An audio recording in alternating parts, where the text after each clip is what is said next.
그래서 오늘 본문 말씀이 바로 어지간해서는 안 가겠다고 말하는 모세의 장면을 우리에게 보여주고 있습니다. 하나님이 그렇게 가시들기에 불이 붙었는데 안 타게 하시고 음성을 줬는데도 모세가 이렇게 얘기하죠.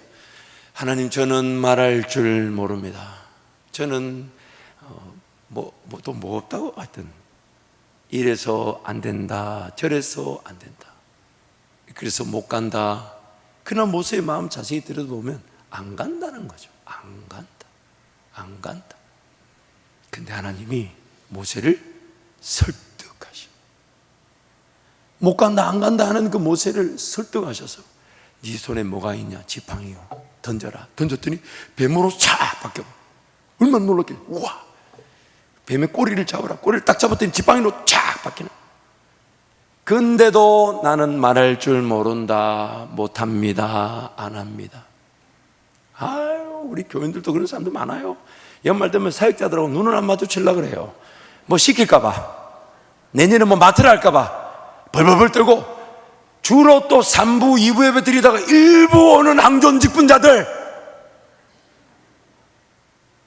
자, 다음부터는 우리 1부 예배 마치고 나서 우리 사역자들 배치를 시켜놔야 되겠어요. 여러분, 우리가 그만큼 모세처럼 어지간해서는 하나님을 안 따라갈래요.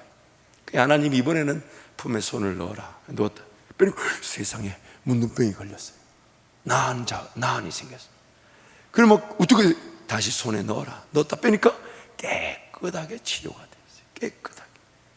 그런데도 간다 안 간다 이렇게 얘기해요.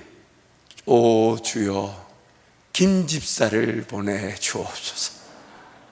성경 13절에 나오잖아요. 오 주여, 보낼 만한 자를 보내주옵소서. 오 주여, 안 그래도 저는 저를 위해 저 박 집사가 갈 줄 믿고 있었습니다.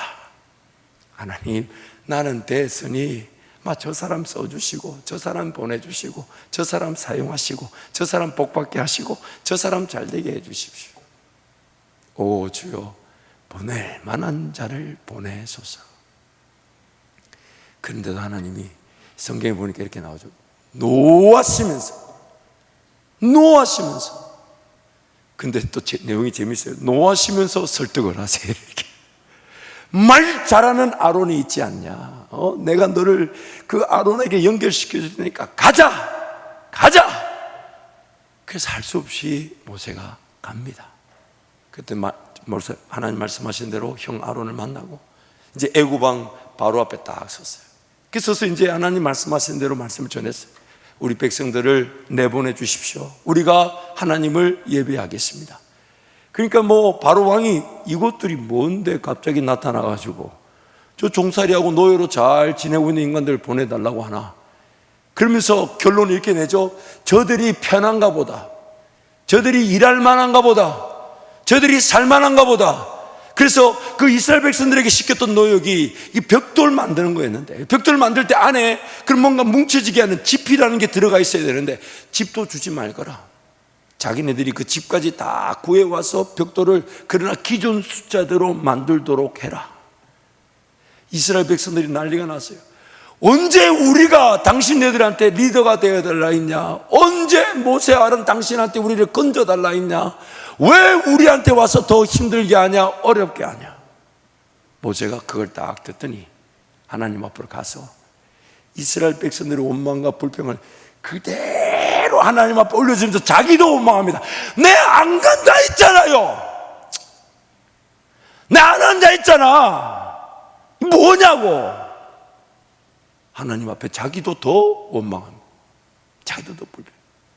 그런데 하나님은 성경에 이렇게 말하죠.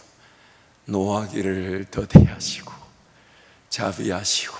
제가 왜 웃냐? 만약 하나님이 노하기를 더디하시고 자비하지 않으셨다면 이 자리에 예배할 사람 한 명도 없어요. 다 지옥 갔지. 그래서 모세를 또 설득합니다. 달랩니다. 내가 이렇게 하겠다. 그러면서 이제 시작된 게 그 유명한 10가지 재앙 사건이 시작된 거죠. 10가지 재앙이 싹 진행되면서 애굽 왕과 그 신하와 백성들이 이야, 이분이 누구길래 이런 일들이 일어나냐. 그들의 신, 그들의 왕을 압도하는 하나님의 능력을 보게 되죠. 또한 노예살이, 그 종살이, 세상살이에 그 빠져있던 하나님의 백성 이스라엘들도 자신들이 하나님이 누군지 이제 그걸 보게 되죠. 와, 10가지 재앙을 통해. 그런데 누구보다도 안 간다, 못 간다 했던 모세가 바뀌어져 가기 시작합니다. 이스라엘 백성들보다 더 원망하고 불평했던 모세가 바뀌어져 시작하는데, 하나님이 말씀하신 대로 그 재앙이 일어날 뿐만 아니라, 기적이 나타날 뿐만 아니라, 하나님이 이 재앙 끝에도 바로는 이스라엘 백성들을 보내지 않을 거다, 강팍할 거다, 거절할 거다, 보낸다면서 안 보낼 거다, 하나님의 말씀대로 그 모든 것들이 이루어지는 걸 모세가 보면서 모세가 바뀌기 시작하면서, 나중에는 그 재앙에 그 바로 왕이 살려달라고 내가 보내겠다 해서, 그래서 하나님께 기도하여 그 재앙이 사라지게 되면 다시 바로가 강팍하게 될 때 모세가 이렇게 얘기합니다. 안 그래도 하나님이 당신이 강팍할 거라고 얘기했어요. 그래서 당신이 우리한테 나가라고 말할 때 우리가 나가게 될 것이라고 성경이 이렇게 말합니다. 모세가 애굽의 바로 왕에게 노하면서, 진노하면서, 당신이 우리한테 나가달라고 부탁해야 우리가 나가게 될 것이라고 모세가 그렇게 바뀌게 되죠. 그리고 10가지 재앙 후에 출애굽하여 홍해가 가로막고 있을 때, 백성들이 원망하고 불평할 때 모세가 뭐라고 얘기합니까? 여호와께서 너희를 위하여 싸우시리니 너희는 가만히 있을지니라 하면서 그 지팡이를 쫙 내미니까, 여러분 밤새 이제 동풍 위로 그 홍해가 갈라지는데 하나님이 보실 때 모세, 그리고 우리가 모세를 볼 때 웃기는 거죠. 지가 언제부터 저렇게, 아니 자기가 언제부터 너희를 위하여 싸워? 저만 웃겼군요. 모세의 그 이전 형편을 다 보지 않습니까? 모세가 그렇게 바뀌어져 가는 겁니다. 시간을 헛되이 쓰지 않았습니다. 물질을 아껴서 하나님 나라와 영광, 그래서 이웃에게 베풀기를, 어렵고 힘든 사람을 돕기를, 어떻게든 교회를 통해 하나님의 영광을 나타내는 일들을 우리가 만들어내고 찾아내고 최선을 다했었습니다. 계획이 없지 않았습니다. 그 세우신 계획대로 또 실행을 하고 최선을 다해 섬겼지만 뜻밖의 문제, 뜻밖의 어려움, 관계적 상처와 아픔, 재정적인 위기, 정서적 무너짐, 육체의 질병 등으로 그저 광야에서 어덕거리며 사는 인생처럼 내 삶이 버려져 있을 수 있었습니다. 그런 모세에게, 그런 우리에게 하나님 오늘 찾아오셔서 모세를 설득하시듯 우리를 설득하기를 원하시는 거예요. 왜 남겨진 것 같냐? 왜 살아야 되는 것 같냐? 왜 이 땅에 하나님의 교회를 세워야 되냐? 왜 우리에게 하나님께서 무엇을 원하시는 것 같냐? 그래서 하나님은 지금 모세를 설득하시듯 매주일의 예배 혹은 기도의 자리 혹은 우리의 모임의 자리에서 우리를 설득하고 계신 것입니다. 그럼에도 불구하고 우리는 어지간해서 가지 않으려고 그래요. 모세가 이제 그렇게 하나님께 설득당해 이스라엘 백성들을 건져내요.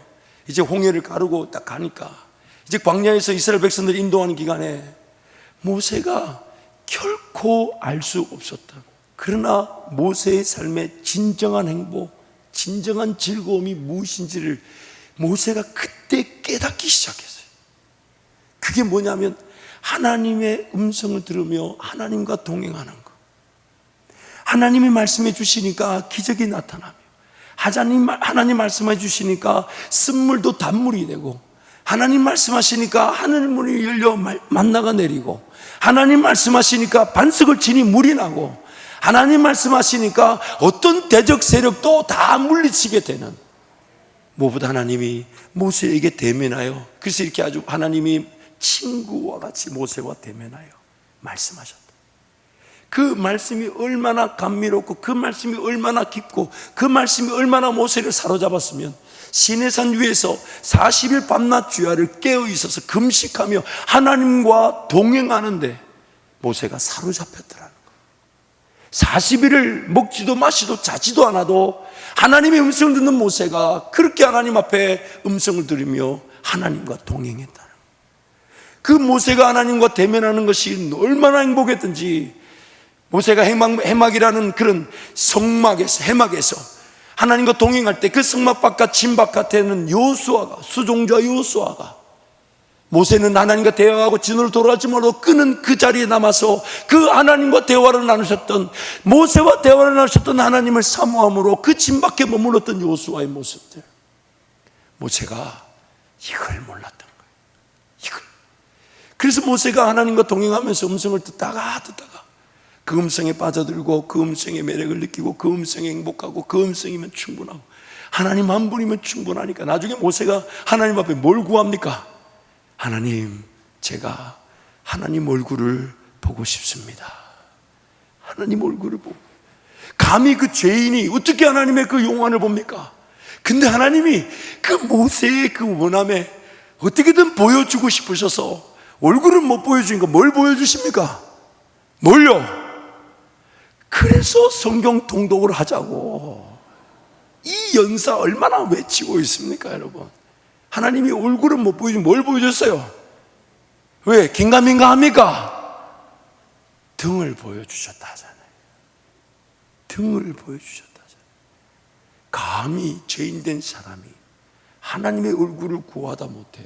근데 하나님이 그것을 어떻게든 응대해 주시려고 등을 보여주셨어요. 모세가 그걸 몰랐던 거예요. 그걸 모르고 그냥 광야에 40년에 인생이 파묻혀 있었던 거예요. 그러다가 하나님께서 이제 이스라엘 백성들을 40년 광야 끝날 무렵에 이제 그 기간 동안 모세는 계속 하나님과 소통하고 대화를 나누며 얼마나 사랑의 관계를 맺습니까? 그리고 하나님의 등도 보고 그런데 하나님이 이제 호렙산에서 모세를 딱 부르십니다. 이 호렙산이라는 것은 가나안 땅을 바라볼 수 있는 모압 땅에 있는 산이죠. 그게 딱 부르셔서 모세에게 약속의 땅을 쫙 보여줬습니다. 예전 같았으면 그 강팍하고 그 다친 마음으로 그 땅을 그 땅처럼 볼 수 없었을 건데 이미 모세는 하나님과 대화를 나누며 하나님의 등을 보며 하나님의 음성의 그 매력을 느끼고 하나님과 동행하는 그 자체가 즐거움이니까 하나님이 그 간절해 하시고 하나님이 기뻐하시고 하나님이 즐거워하시는 그 땅도 모세 눈에 너무 좋은 거예요. 와, 하나님 너무 멋있습니다. 이미 정탐꾼을 통해 그 정탐꾼들이 포도송이를 어깨에 메고 왔다 하지 않습니까? 그 젖과 꿀이 흐르는 걸 모르지 않아요. 그래서 호렙산에서 하나님이 가나안 땅을 쫙 보여주니까 모세가 와, 하나님 너무 좋습니다. 하나님 너무너무 좋습니다. 그 하나님이 모세한테 내가 저 땅을 백성들에게 주려고 예배해놨다고 다 얘기하면서 마지막 한마디 딱 하시는데 근데 너는 못 간다. 근데 너는 못 간다. 그러니까 모세가 아니 하나님 무슨 말씀? 저도 가야지요. 하나님이 저 땅에 들여놓으시기 위해 우리를 출애굽시키셨는데 하나님 저도 가야지요. 하나님은 자비로우시고 능력이 많으시고 권세가 많으시니 나도 저기 넣어달라고 막 이러면 신명기 말씀은 모세가 모압 평지 즉 호렙산 인근에서 이스라엘 백성들에게 마지막으로 설교한 마지막 설교인데 그 신명기 말씀 보면 최소한 4번 이상은 모세가 그 땅을 보고 그 땅을 사모하고 그 땅에 들어가고 싶으나 하나님이 안 된다는 말씀이 4번 이상 등장합니다. 그 중에 하나 신명기 3장 23절 27절인데요 우리 함께 선포하겠습니다. 그때 내가 여호와께 간구하기를 주 여호와여 주께서 주의 크심과 주의 권능을 주의 종에게 나타나시기를 시작하셨사오니 천지간에 어떤 신이 능히 주께서 행하신 일 곧 주의 큰 능력으로 행하신 일같이 행할 수 있으리이까 구하옵나니 나를 건너가게 하사 요단 저쪽에 있는 아름다운 땅 아름다운 산과 레바논을 보게 하옵소서 하되 여호와께서 너희 때문에 내게 진노하사 내 말을 듣지 아니하시고 내게 이르시기를 그만해도 족하니 이 일로 다시 내게 말하지 말라. 너는 비스가 산 꼭대기에 올라가서 눈을 들어 동서남북을 바라보고 내 눈으로 그 땅을 바라보라. 너는 이 요단을 건너지 못할 것임이니라. 아니 하나님 보여주시지를 말든지 근데 보고 나서 너무 좋은데 하나님이 너는 안 된다.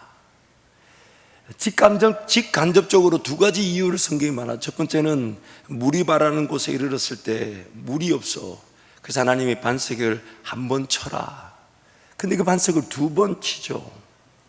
예수 그리스도를 상징하는 그 반석이 2번의 어떤 고통, 2번의 십자가가 될 수 없는 것인데 그 2번을 쳤다는 이유로 모세가 직접적으로 가나안 땅에 들어가지 못하는 계기가 되지만 신명기 말씀을 보면 이스라엘 백성들이 가나안 땅에 들어가지 않기로 불순종했을 때 모세와 아론도 그들의 불순종에 함께했다고 얘기합니다.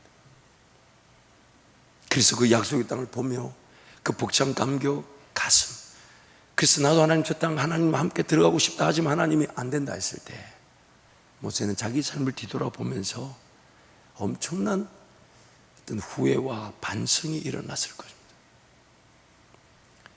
그때 내가 왜 광야에다가 내 삶을 버려두었을까?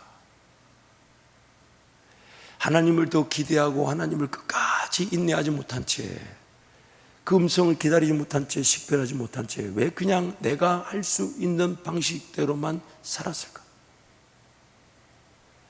하나님 나에게 무엇을 계획하시는지 하나님 앞에 좀 인내해보고 하나님 음성을 듣고자 하지 않은 채 왜 그렇게 결정하며 결단하며 살았을까? 모세의 후회는 한두 가지가 아닐 것입니다. 하나님의 사명을 붙들고 끝까지 인내하며 강구해야 했었는데, 하나님의 기적과 능력을 기대하지 못한 채 그저 도망가듯 40년 광야 생활로 그냥 삶을 내버려 두지 말았어야 했는데, 하나님의 부르심 앞에서 즉각적으로 삶을 내어드려 간다 못 간다 그렇게 말하지 말았어야 했는데, 어떻게 해서든 하나님을 믿고자 했었어야 되는데, 어떻게 해서든 하나님을 믿고자 했었어야 되는데 왜 그렇게 하나님을 믿고자 하지 않고 그냥 내 마음에 드는 생각대로, 내 방법대로, 내 말대로, 내 행함대로 그렇게 살았을까? 하나님과 친구처럼 대화를 나누며 소통했어야 되는데, 여러분 모세만 그럴까요? 우리 모두 삶이 끝난 날 예수 앞에 서게 되면 내가 이 땅에서 왜 좀 더 예수님을 찾지 못했을까? 왜 이 땅에서 예수님의 음성을 좀 듣고자 하지 않았을까? 예수님 그분께 삶을 내어드려 내 삶이 어디로 인도되어진 그분이 나를 빚으시고 깨끗하게 하시고 그분이 내 삶을 세워주시는 그 은혜를 왜 나는 사모하지 못했을까? 안 들린다고, 안 느껴진다고, 안 믿어진다고 왜 삶을 내버려 두었을까?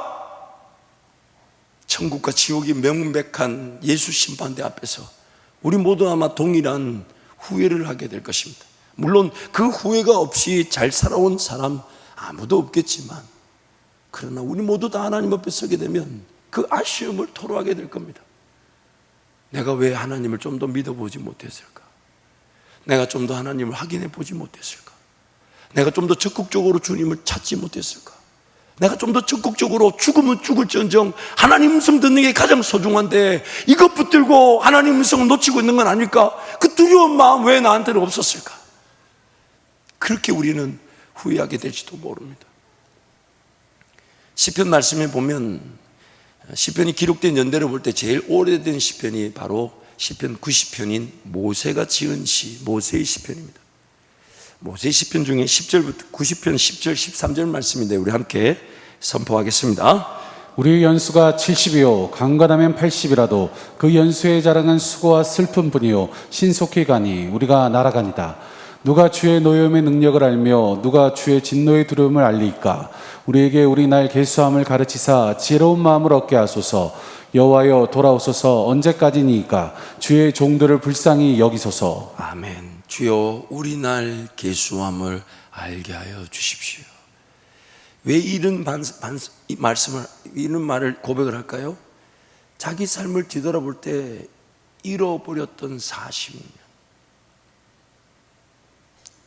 잃어버려졌던 40년, 하나님의 누구신지 또한 하나님의 영광과 그 나라를 위해 살아야 되는 걸 모르지 않았던, 그러나 그냥 실패했다, 실수했다, 낙심된다, 낭망된다, 안 들린다, 안 느껴진다, 안 믿어진다 하면서 내버려 두었던 광야 40년 인생. 하나님, 내 인생의 나를 계수하는 지혜를 주십시오. 지혜를. 내 인생의 나를 계수하는 지혜를 달라. 그렇게 모세가 고백하고 있는 것입니다. 여러분, 우리 모두도 마찬가지입니다. 하나님 앞에 서게 되면 그게 다 후회거리 아닐까요? 하나님 앞에 서게 되면 이 땅에 뭘 가졌는지 뭐 이런 게 아니에요. 정말 하나님을 내가 얼마나 사랑했는지, 내가 하나님을 얼마나 의지했는지, 내가 하나님 음성을 얼마나 좋아했는지. 그래서 천국 가서도 늘 듣던 그 음성. 여러분, 이 땅에서 음성을 들어야 돼요. 천국에서 호각 부르고 여기다 하는데 그 음성 못 알아들어가지고 혼자 그 방황하고 있으면 그때도 김 목사 찾으면 늦어요. 사랑하는 성도 여러분, 오늘이 은혜 받을 때입니다. 오늘이 지금이 구원받을 때입니다. 아멘. 하나님 그분을 내가 못 보고 못 느끼고 못 깨달았다고 해서 내가 지금 이런 상태에 있는 거 그 핑계로 될 수 없어요. 다 내 죄 때문인데, 다 죄 때문인데. 그러므로 오늘 지금 이 순간 하나님, 제가 엉뚱한 것에 사로잡혀 있는 것 같아요. 그래서 마땅히 들려줘야 될 주님 음성 못 듣고 산모함도 없고 듣고자 함도 없이 그냥 살아가는 이 인생을 하나님 불쌍히 여겨 주십시오. 아멘. 여러분 잊지 마세요. 모세를 80세에 찾아가셨던 하나님은, 그래서 그 80세 모세를 설득하셨던 하나님이 오늘 지금 이 말씀을 통해 우리를 설득하고 계신 것입니다. 아멘. 히브리서 3장 1절에서 6절 말씀 우리 함께 선포하겠습니다. 그러므로 함께 하늘의 부르심을 받은 거룩한 형제들아, 우리가 믿는 도리의 사도이시며 대제사장이신 예수를 깊이 생각하라. 그는 자기를 세우신 이에게 신실하시기를 모세가 하나님의 온 집에서 한 것 같이 하셨으니, 그는 모세보다 더욱 영광을 받을 만한 것이 마치 집 지은 자가 그 집보다 더욱 존귀함 같으리라. 집마다 지은 이가 있으니 만물을 지으신 이는 하나님이시라. 또한 모세는 장래에 말할 것을 증언하기 위하여 하나님의 온 집에서 종으로서 신실하였고, 그리스도는 하나님의 집을 맡은 아들로서 그와 같이 하셨으니, 우리가 소망의 확신과 자랑을 끝까지 굳게 잡고 있으면 우리는 그의 집이라. 쉽게 제가 표현해 드릴게요. 이스라엘 백성들은 하나님의 성전, 하나님의 집이었는데 그것을 지은 사람은 하나님께서 종 모세를 통해 그 집을 세우셨다는 거예요. 그런데 오늘 우리 인생의 집, 우리 교회의 집, 우리 성도들의 하나님의 전을 짓는 것은 종인 모세와 같지 않은 아들이신 예수 그리스도시라는 것입니다. 아멘. 아들이신 예수 그리스도시라는 거예요. 아멘. 그래서 그 모세에게 함께 하셨던 그 은혜는 오늘 우리에게 더 큰 은혜로 주어져 있다는 것입니다. 아멘. 모세를 그렇게 바꾸셨다면 오늘 우리도 그렇게 바뀌어질 수 있다는 것입니다. 아멘. 그래서 하나님이 지금 우리를 설득하시는 거예요. 매 예배를 통해, 모임을 통해, 기도를 통해 하나님 날 자꾸 기다려주시고 설득하시는 거예요. 그냥 광야처럼 살아가지 말거라. 안 들린다고 안 들린 채로 살지 말거라. 하나님 모르겠다고 모를 채로 내버려 두지 말거라. 하나님께로 돌아오라는 것입니다. 하나님께로 돌아오라는 것입니다. 여러분 24시간을 깨어 기도할 만한 그런 실력 있는 자가 별로 없어요. 그러나 하나님은 내가 그렇게 하나님을 찾을 만한 실력이 없다는 걸 모르지 않습니다. 그래서 안 간다 못 간다는 모세도 기어이 설득하셨다면 하나님 나도 설득시켜 주옵소서. 아멘. 나도 설득시켜 주셔서 아멘. 내 인생 그냥 두지 말고 주님 따르기를 원합니다. 아멘. 주님 따르기를 원합니다. 아멘. 여러분 모세 시편을 방금 보셨지만 모세가 이렇게 말합니다. 인생이 70이요 강건하면 80이라. 근데 모세는 80의 부름을 받아 120살까지 살았고, 성경이 이렇게 말하죠. 그가 하나님 앞에 120살에 부를 때도 눈이 흐리지 않았고 기력이 쇠하지 않았다. 우리 인생은 하나님의 사명의 시간표에 달려있는 것입니다. 아멘. 내가 건강할 수 있는 것도, 내 삶이, 내 자녀들이, 우리 교회가 지켜지는 것도 바로 나의 사명의 시간표에 따라 하나님이 은혜를 주시는 것입니다. 아멘. 그러므로 하나님을 기대하는 것입니다. 하나님 내 인생 그냥 이대로 내버려 두지 마시고 나를 흔들어 깨워주시고 내 눈을 열어주시고 길을 열어주시고 아멘. 내 마음을 만져주셔서 아멘. 사모하게 해주시고 아멘. 목마르게 해주시고 아멘. 갈증을 느끼고 아멘. 배고파하여 아멘. 오직 하나님의 은혜만을 구하게 하여 주옵소서. 아멘. 이 시간 한번 동서로 같이 기도하겠습니다. 사랑하는 성도 여러분, 오늘 우리의 삶은